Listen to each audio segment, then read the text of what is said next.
நீங்கள் சம்பாதிப்பது உங்கள் சொத்து அல்ல, அனுபவித்தது மட்டும்தான் உங்களுடைய உண்மையான சொத்து என்கிற ஒரு தெளிவு நமக்கு மனசுல இருக்கு. நீ என்ன அனுபவிச்ச அப்படிங்கிறது ரொம்ப முக்கியம்.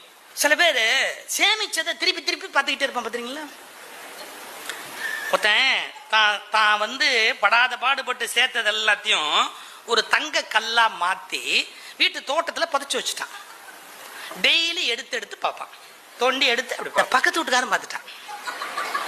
ஒரு நாள் இப்படி எட்டி பார்த்தான் தோட்டத்தில், குழி தோண்டி எடுத்து பார்க்கறத பார்த்துட்டான். ஆஹா, ராத்திரியோட ராத்திரி அவன் குதிச்சு இதை கிளப்பிட்டு ஒரு செங்கல் அங்கே உள்ள வச்சுட்டான். மறுநாள் இவன் வந்து ஆசையா எடுத்து பார்க்கலான்னு அதை எடுத்து இப்படி பார்த்தான் பாருங்க. ஆ, செங்கல்! ஆ, கத்தனை உடனே பக்கத்து வீட்டுக்கார சோத்துல எட்டி பார்த்தான்.